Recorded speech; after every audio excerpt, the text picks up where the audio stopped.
Thank you. Good afternoon, everyone. Before we start on the prototype information, I just want to say that at CBP, our thoughts and our prayers are with the folks that have been affected in Texas and the region in Hurricane Harvey. CBP is all in on response and recovery efforts. We're doing everything in our power to save people that are in harm's way. I'm very proud of the deployment that's down there, the Air and Marine officers, the Border Patrol agents, and the Customs and Border Protection officers that are there. And we're going to stay with the folks of that region until recovery starts. And so I want to praise them for the work that they've done so far, and just wanted to start there. Today we mark a significant milestone in CBP's implementation of the President's 25 January Executive Order on border security and immigration enforcement improvements, which among other things directs the Secretary of Homeland Security to take all appropriate steps to plan, design, and construct a physical wall along the southern border. I want to thank the people at DHS and CBP's leadership for their hard work on this. Our people in the procurement group, our facilities folks, our acquisitions professionals whose hard work got us here today. I want to thank the former Secretary Kelly, Acting Secretary Duke, and Acting Commissioner McAleenan to give us the time and the effort to get us to this milestone. On March 17, 2017, CBP issued 2 requests for proposals for prototype wall designs. Through the construction of prototypes, we are partnering with the industry to identify the best way to build new and replacement infrastructure along our border before we make further investments. The prototype approach reflects CBP's commitment to being good stewards of our funding resource. Specifically, CBP asked industry input for conceptual wall designs for reinforced concrete as well as alternative material, with the intent to construct multiple wall prototypes in the San Diego area. These prototypes, which are intended to deter illegal crossings, will help us refine the design standards and security requirements that will meet the needs of the U.S. Border Patrol. The prototypes and resulting wall infrastructure will complement the various other tools that we employ to secure our borders.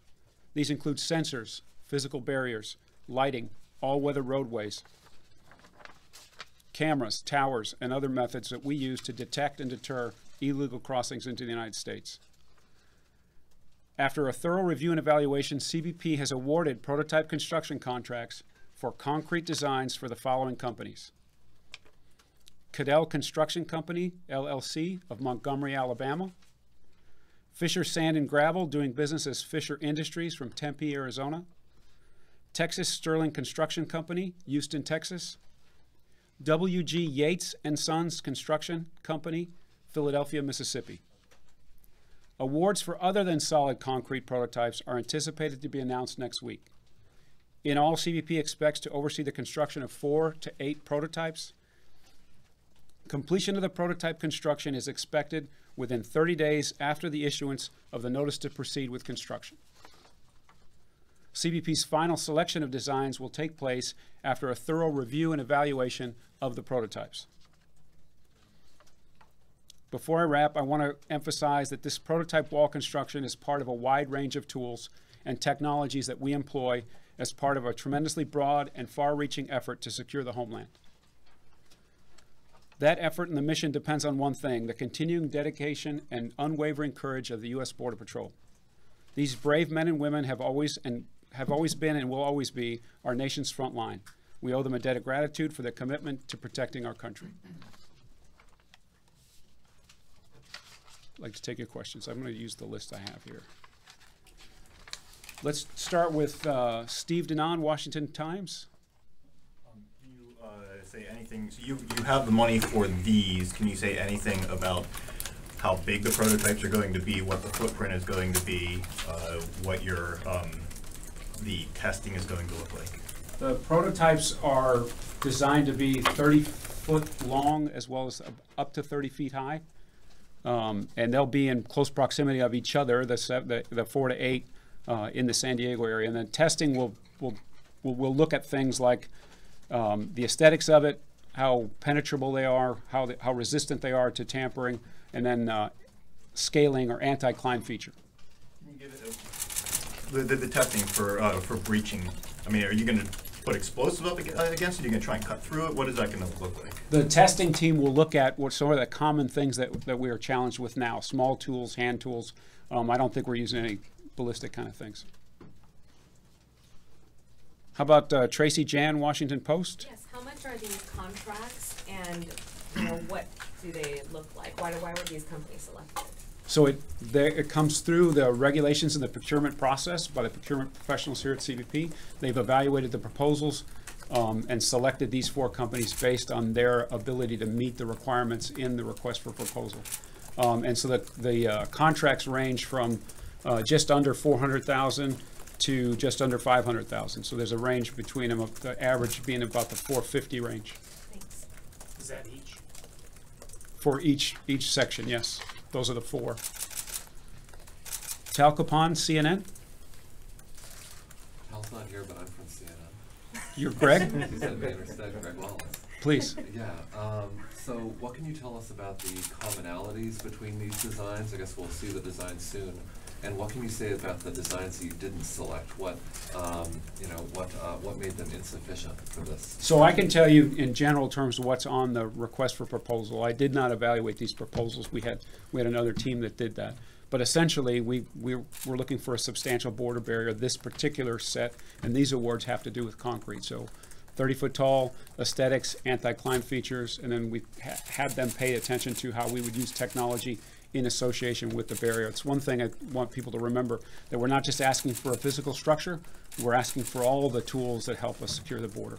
Can you say what made the designs that you didn't choose? Did they not live up to those standards, or were the ones you picked better in some ways? So in general terms, the ones that weren't selected didn't have enough of the requirements that were outlined in the proposal, and these were seen as better by the evaluation team. Ron Nixon, New York Times. Sorry. You mentioned that this is the walls, but there are other tools. Could you talk about what those other things are in addition to the? So agents need this impedance and denial. It slows people from crossing the border, but they also need an enforcement zone, so they need access to the border. So that's all-weather roadways. And then they want detection. They want situational awareness. They want cameras and sensors that allow them to cue their own response so a law enforcement response can be had. So all those things have to be combined in the proper mix to make it work. Thank you. Yeah, let's give a sense. We've got some illustrations of what the enforcement zone looks like. And so in simple terms, if this is the border, then you have a primary barrier here, you have an enforcement zone, and access on both sides, and then access to the border itself. So in its perfect form, that's what it looks like in sort of a semi-urban area. Let's look at the next. And then that's what it would look like in the rural, it's a rural enforcement zone. But you can see where these letters are. That's where, the illustrations for cameras, sensors, lighting, and then access is key. You've got to have agents on the ground in that space in order for it to be effective. It looks like there are slats on those. I'm sorry? Did you go back to the urban area? Sure. It looks like there's slats on them. Or is that just? So the primary enforcement, let's say this is the immediate border. Concrete's not appropriate for that particular location. So the concrete is used in this kind of secondary view. And this is just an illustration. It could look like that. It could be more solid. That's why we want to do the prototypes. It gets us to a place where we can compare. How about Kevin Johnson, USA Today? Yeah, so right here. So these 4 are not meant to, they will not be permanent. Correct. I mean, you're just putting them up to test them and determine which one meets your needs, and then they'll be removed. We have some options in the contract to do both. If they fit the space and they add to the infrastructure in San Diego in a beneficial way, we can keep them. If not, there's room in these contracts for them to be taken down or moved elsewhere. Geneva Sands. In your view and with your experience, what do you think about these new prototypes? Will make them better than what exists already within the walls that are there? Well, I think this versus some of the other projects that I've helped set requirements for, there's a more holistic view here. So the enforcement zone is sort of the primary laydown. That's kind of the base necessary. And we've thought through on these action plans all of the equipment that the agents need. So this is a much safer environment than what we may have planned for before. The border changes. This is a much more substantial look at it. I think we've done better in that regard. And this is what you want it to look like, ideally? That's an ideal illustration. I'm sorry, when you say ideal for the prototype, or this is what it would eventually look like if it was really put into So place? in our action planning, this is our conceptualization of what an enforcement zone at the immediate border looks like. And so in an ideal situation, we would have the ability and the resources to build that kind of enforcement zone where it's necessary, not along the whole border, right? It's just where the requirements and the planners in the sectors have decided this is where impedance and denial makes a difference. And that's the kind of safety equipment and all the surrounding situational awareness features and access that's required. Thank you. Given that President Trump has said that he wants a wall that you can see through and that that's essential so you know what's happening on the other side, then why is it worthwhile spending almost $2 million on prototypes for solid concrete walls? So the initial border barrier, the stuff that's at the immediate border has to be see-through. That's the requirement that's outlined. And having an enforcement zone, that's one of the reasons we're doing prototypes, because we've not used concrete in this application before. I'm sorry, I don't understand. I thought that the contracts you were awarding today were all for solid concrete. They are. So how do you see through solid concrete? So that part of the proposals were to give us features, that's see-through features. That's within the proposal. So we will see when they're built how they've addressed that. But again, we'll have cameras and sensors to know when there's activity. But just to be clear, the prototype will fit in this part of the configuration. So this is the border, this is the enforcement zone, and the prototype will be in this situation. So it's less important to see through this part, and it's vitally important to see the part that's at the immediate border. So and that's Mexico on the top? Yes. And that wall right there is the see-through wall, is that? At the immediate border, the enforcement zone. What's the design for that, or are there proposals to design that? So that's already in the toolkit. Those is what we call PF2 or PF4 or something like that. It's this bollard fence. It's the fence that you see now, the newest of it, if you've been on the border in Arizona or some of the other places. So that's most appropriate for the immediate border. So you're going to use the existing fence or immediate border, have a 150-foot enforcement zone, and then potentially a concrete wall. Depending on how the prototypes come out, yep. There's still a lot to do, right? We're going to build 4 prototypes for concrete, and then we're going to build 4 other materials, and then we're going to make decisions about which is most appropriate for which location. How many different types of barriers do you expect to have, and will any of them have lethal enforcement measures for potential crossers? There's nothing lethal in this, and we're going to build 4 to 8 prototypes, depending on how the other materials awards go. How many do you expect to ultimately use in different terrains and so on? It'll depend on what the industry brings forward. We're going to use all the things that we think work the best. So we'll see what kind of innovation comes with the other materials, and we'll see how the prototypes of concrete allow for this kind of application, and it'll be based on the evaluation and testing, and then agent experience, et cetera, to kind of select which is most appropriate where. Hi, thank you. Luis Alonso with EAP. Just to clarify, when you say that you expect 4 to 8 prototypes, will be 4 for the concrete and 4 for the Other materials, see-through. correct. And each of these vendors will do 1 prototype each. You mentioned 4 vendors. So these 4 have been selected under the concrete request for Right, proposal. but they'll do 1 prototype each of them. Unless they're unless they're bidding on the other ones as well. They could Okay. be in both. And just to understand, so this means that you have narrowed down the search to these 4 prototypes, and then you could end up picking 4 of them, or only 1, or none of them, depends on the results. Yeah, picking depends on the evaluation. But it could be 0 to 4, all the options, It could be 0 to 8. or to 8. Thank you. Chief, I'm sorry. Just quickly, Just to understand, you said 4 to 8, so each company will build 1 or 2? These companies that we've named today will build one each. 1 each, okay. And then there's another announcement we will have for awards For for the other material. Gotcha, okay. Paying for this wall has been a subject of much debate. How much consideration in selecting these companies was given to what they could actually build these prototypes for, or what they would cost per foot in actual construction? So I'm not sure I understand the question. We've looked at all the feasibility for construction. So this requirement comes from agent level resources, right? Planners and leadership in the field that said, in these locations, we want the enforcement zone, we want border wall here.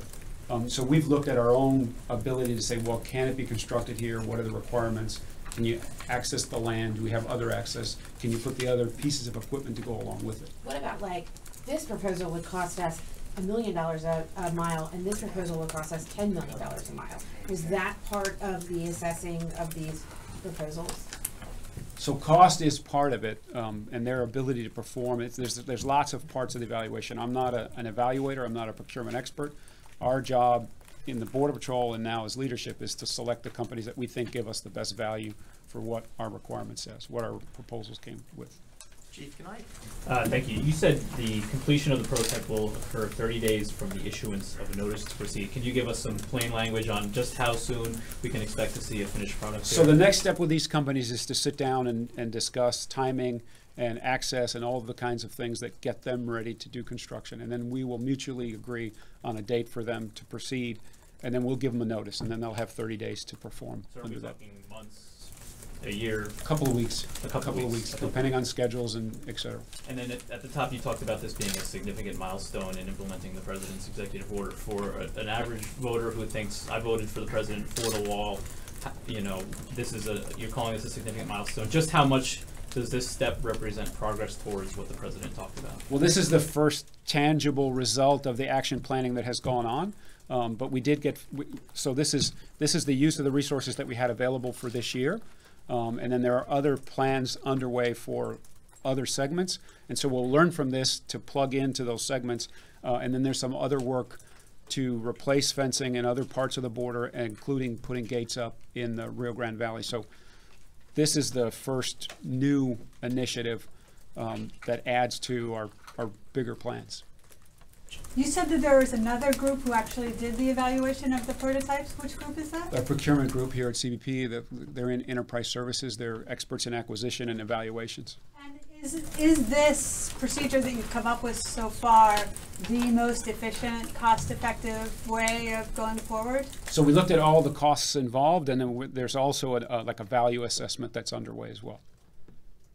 I don't quite understand. Can you? So cost gets us to estimates to make requests for additional funding. So we've looked at all the costs that are involved.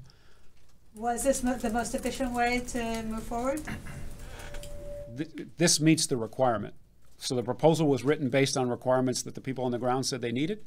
The folks that are in this contracting now have met the requirements that are in the proposal. So all of the concrete fencing that you're talking about will be on that secondary line. Correct. Is that right? Correct. So inland from the border. That's right. Can I follow up on that, Chief? Will the other materials, are those also only secondary fencing, or are you considering those for the primary level layer? Well, it'll be based on the evaluation. We'll see what industry brings. We have no idea what those other materials are, so we'll see if it's appropriate for them to be in both locations. Why is concrete only appropriate for secondary? Because of that see-through aspect? That and its durability at the immediate border. We need to be on both sides of a structure that it's not see-through and that's right up against the line. Follow up. How long will be the evaluation of these prototypes? How long will it take the evaluation? There's a testing regime in place, and I think it's between 30 and 60 days of evaluation.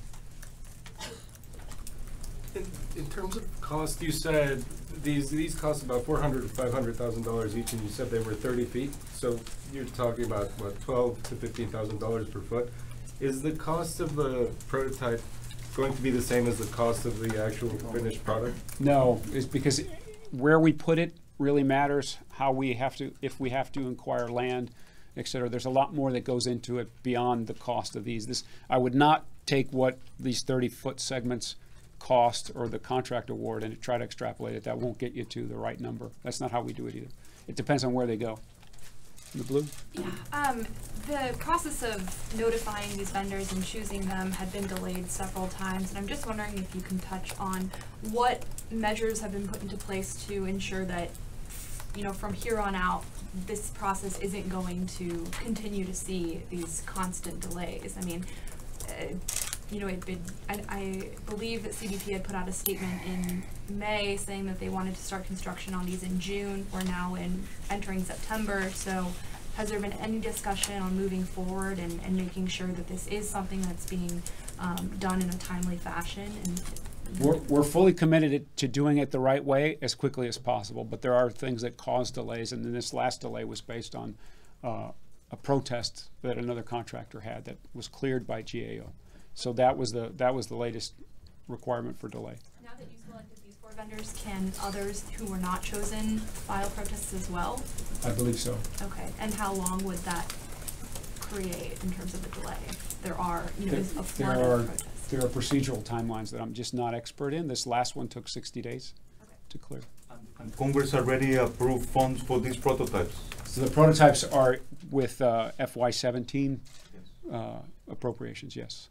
Do you know how much, like, for these concrete wall prototypes, do you know, like, what percentage of the order you expect to put the concrete, or not the prototypes, but the actual wall? So we have a general sense of requirements in each of the locations, and we have our own priorities for those requirements. And so, dependent on the valuation, like what we say and how the testing comes out, then we can decide where it'll go. So you don't know yet, though, what percentage you plan on doing The type and the amount. Versus the other than concrete? Right, so the type and the amount depends on our own evaluations. And when do you expect to have those evaluations done? Approximately 2 months after the building is complete, after construction is complete. Okay, and you said that there is, there's a certain date from which they have 30 days to complete the prototypes? There's a formal process in the contract called notice to proceed to construction. Once they have that notice officially from the government, they'll have 30 days to perform. So when are they expected to get that notice? After we discuss schedules and decide on a mutually understood date. I have one question over here. I'm sorry if you already answered this. As part of these prototypes, they include the sensors that you're looking for? In the proposal, we asked them to pay attention in their descriptions to how technology could be composited within these prototypes. So things like conduits, things like you know, camera mounts, those kinds of things were part of their proposals, but they won't have the actual equipment in them. Understood. Thank you. I have time for one more question. Kind of get a 2-part question. One is, well, that's the timeline. I don't know if you addressed that. I know it's been pushed back to winter. Do you have a solid idea of when they'll start building, when they'll finish? I don't know if I missed that somehow. And then 2, do any of these companies have experience building something like a border wall? I don't know the backgrounds of the companies. We're going to do this as quickly as we can while maintaining all the requirements that we have. So we want to do it as fast as possible. We think it's in a couple of weeks to get started. All right, thanks everybody. If you have additional questions, I'd be happy to follow up with you.